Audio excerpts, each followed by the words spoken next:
Chess নম্বর 14 আর এর রূপটা হচ্ছে আদুর বাদুর চালতা বাদুর। চেস নম্বর 7 আর এর রূপটা হচ্ছে দেবী ছিন্নমস্তা। অতুল কৃষ্ণ কয়াল মহাশয়, আপনি একটু আমরা পাঁচজনের সাথে মেলামেশা করে একসঙ্গে সবাই মিলে সবাই পরস্পরকে সাহায্য করে আমরা এত বড় অনুষ্ঠানটা করি। নমস্কার বন্ধুরা, আরও একটা নতুন ব্লগে তোমাদের সকলকে অনেক অনেক স্বাগত। প্রতি বছর সরস্বতী পুজো উপলক্ষে আমি তোমাদেরকে দেখাই দক্ষিণ 24 পরগনার সবচেয়ে বড় রূপসজ্জা। আজকের 25 তারিখ, আজকে সেই রূপসজ্জাটা অনুষ্ঠিত হচ্ছে। আজকের এই ব্লগ জুড়ে আমি তোমাদেরকে দেখাবো নন্দনপুরের সবচেয়ে বড় যে রূপসজ্জা হয় সেই রূপসজ্জা। নন্দনপুর সবুজ সংঘ এবং গ্রামবাসী মিলে এই বড় রূপসজ্জাটির আয়োজন করে থাকে। তো আজকের এই ব্লগ জুড়ে থাকবে রূপসজ্জাটি কেমন কি রূপসজ্জা সজ্জিত হচ্ছে সব কিছু। অনেকেই তোমরা জানতে চেয়েছিলে যে এই রূপসজ্জাটা কিভাবে আসবে, তাই তোমাদেরকে আরও একবার জানিয়ে দিই তোমরা কিভাবে এই রূপসজ্জাতে আসতে পারবে। নামখানা অথবা লক্ষ্মীকান্তপুরগামী যে কোনো ট্রেন ধরে তোমাদেরকে নামতে হবে দক্ষিণ বারাসা স্টেশন, এবং সেখান থেকে তোমরা মোটর ভ্যান বা টোটো যোগে বা অটো যোগে আসতে পারবে এই নন্দনপুরে। নন্দনপুর যেতে হলে তোমাদের কিন্তু প্রথম ক্রসিং পড়বে এটা। এই মোড়টাকে বলা হয় নলিকাটার মোড়, কিন্তু এটা আরেকটা নাম রয়েছে, সেটা হচ্ছে হরিনারায়ণপুর মোড়। প্রতি বছর সরস্বতী পূজা উপলক্ষে সবুজ সংঘ অক্লান্ত পরিশ্রম করে খুব বড় একটা রূপসজ্জার আয়োজন করে, যা দক্ষিণ 24 পরগনার অন্যতম বড় একটা রূপসজ্জা। এই মুহূর্তে সংঘের অন্যতম বয়োজ্যেষ্ঠ মানুষকে পেয়ে গেছি, তাকে জেনে নেব কীভাবে এত বড় একটা আয়োজন করলেন।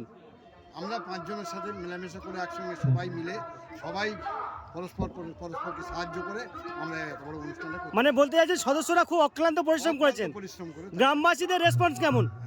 তাও ভালো। গ্রামবাসীরা এই বড় একটা প্রোগ্রামে হেল্প করে বলতে, এবং চাঁদা পয়সা কেমন কীভাবে কালেক্ট হয়? যেভাবে যে দিতে পারে তার থেকে সেইভাবে নেওয়া হয়, আর বাকিটা সদস্যরাই দেয়। আচ্ছা, নতুন যারা আগামীতে আসতে চাইছেন তাদের কি বার্তা দিতে চাইছেন? পুরস্কার কি আরো বড় রাখবেন আগামীতে? রূপসজ্জা কি আরো বড় করবেন? সবাই চেষ্টা করবে যে যাতে করে আরো বড় হয়। বন্ধুরা, ফাইনালি কিন্তু আমি চলে এসেছি সবুজ সংঘর ময়দানে, যেখানে আজকে রূপসজ্জাটা হবে।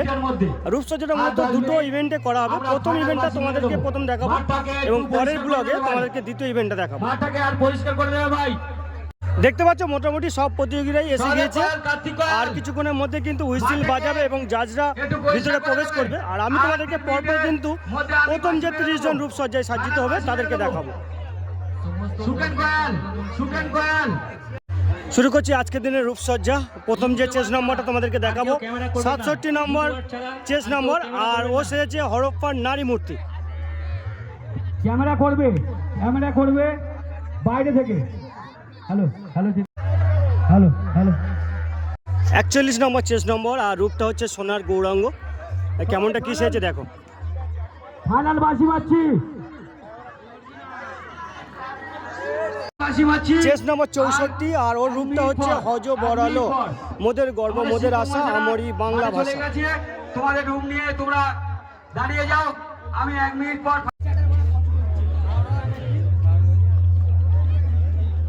57 নম্বর চেস নম্বর, আর এই স্ট্যাচুটা হচ্ছে, এর রূপটা হচ্ছে স্ট্যাচু অফ ভিনটেজ। এই চেস নম্বর হচ্ছে 57। 1 থেকে 30 পর্যন্ত চেস নাম্বার যারা ঢুকতে পারোনি তারা পরের ধাপে নামবে। তাই যারা ঢুকতে পারোনি এর পরের ধাপে।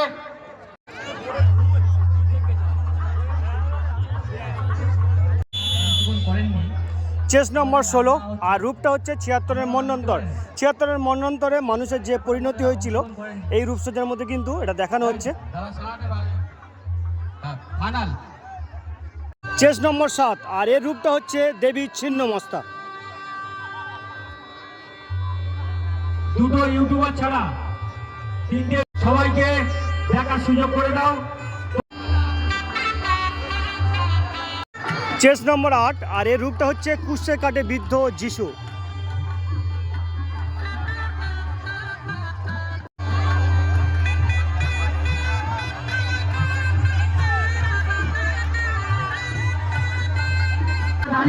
চেস নম্বর 52, আর এটা রূপ হচ্ছে ডেমন হান্টার স্ট্যাচু।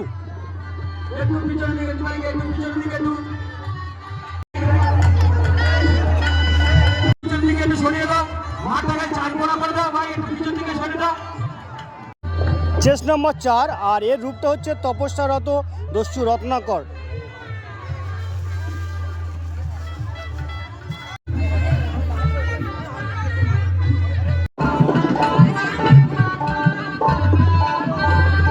চেস নম্বর 23, আর এই রূপটা হচ্ছে দেবীর ছিন্নমস্তা। চেস নম্বর 2, আর এই ছোট্ট বাচ্চাটা সেজেছে একটি গাছ একটি মায়ের সমান।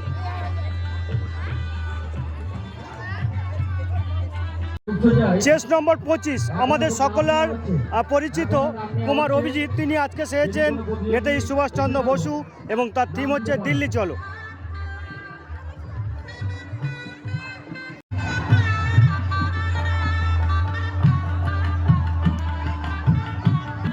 চেস নম্বর 21 এবং তার থিমটা হচ্ছে গাছ কাটা বন্ধ করো, পাখির ডাকে ভোর হলো।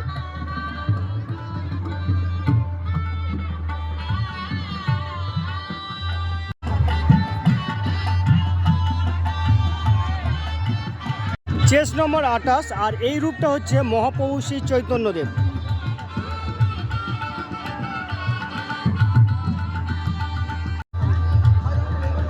হ্যালো, চেস নম্বর 1, আর আজকের এর রূপটা হচ্ছে কচ্ছপ। চেস নম্বর হচ্ছে 21, আর এর রূপ হচ্ছে আমার ভাইয়ের রক্তে রাঙানো 21শে ফেব্রুয়ারি, আমি কি ভুলতে পারি।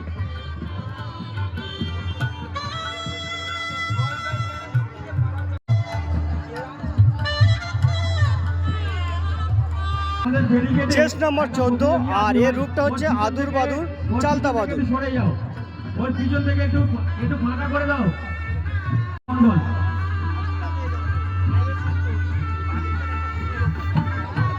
চেস নম্বর 29, আর এই প্রতিযোগীর রূপ হচ্ছে অন্ধ কানুন। আশিতোষ পাল।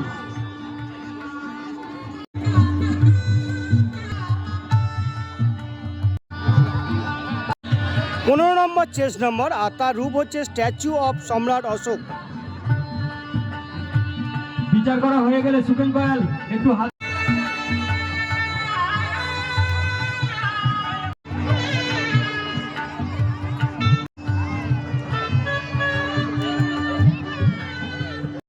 চেস নম্বর 13, আর এই রূপটা হচ্ছে ঋষি বঙ্কিমচন্দ্র চট্টোপাধ্যায়। বাচ্চা বাচ্চা কয়েক ছেলে বসে আছে। চেস নম্বর 20, এই ছোট্ট বাচ্চাটা সেজেছিল কুমিরে মানুষ ধরলে যে পরিস্থিতি হয় সেটা। কেমন লাগছিল সেজে? ভালো লাগছিল? কষ্ট হয়েছে? কষ্ট হয়নি তো? এছাড়া অন্য কোথাও সাজিস? আর কোথায় গিয়েছিলিস? পুরস্কার পেয়েছিস? কোথায় কোথায় পুরস্কার পেয়েছিস? বছর মূল্যবান সময় বের করে স্যাররা আসেন, এবছরও আমাদের সবুজ সঙ্গে এসছেন। প্রায় সকাল থেকে মানে প্রথম থেকে প্রায় 90টার মতন ক্যান্ডিডেট তারা দেখেছেন। কেমন কি অনুভূতি তাদের কাছ থেকে একটু জানবো। স্যার, এবছর ক্যান্ডিডেটদের কেমন দেখলেন? নতুনত্ব কিছু দেখলাম এবারে, ভালোই লেগেছে এবং তাদের সাজসজ্জা এত সুন্দর, সত্যি খুব আকর্ষণীয়। আগামীতে এদের যে কী বার্তা দিতে চাইবেন, মানে এদের জন্য, ছোট ছোট বাচ্চাদের জন্য?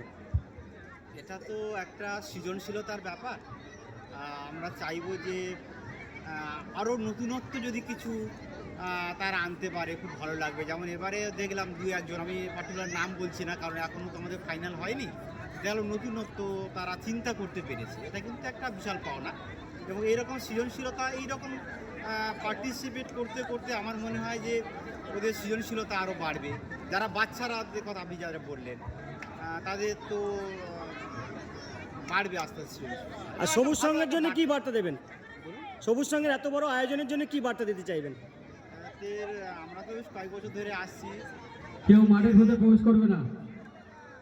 এদের আয়োজনের কোনো ত্রুটি নেই, খুব সুন্দর এরা ব্যবস্থাপনাটা করে এবং প্রতিযোগীদের তারা যে আসবে তাদের সময় দেওয়া এবং তাদের সাজসজ্জার ক্ষেত্রে হেল্প করা এবং সব মিলিয়ে আমি তো কিছু খারাপ দেখিনি, সবটাই ভালো। অসংখ্য ধন্যবাদ স্যারদেরকে, তারা মূল্যবান সময় বের করে প্রতি বছরই আসেন। অসংখ্য ধন্যবাদ আপনাদের। এবং চাইবো যে আগামী দিনে যেন আরও বেশি বৃদ্ধি ঘটে সঙ্গের, সেটাই চাইবো। ধন্যবাদ স্যার আপনাদের।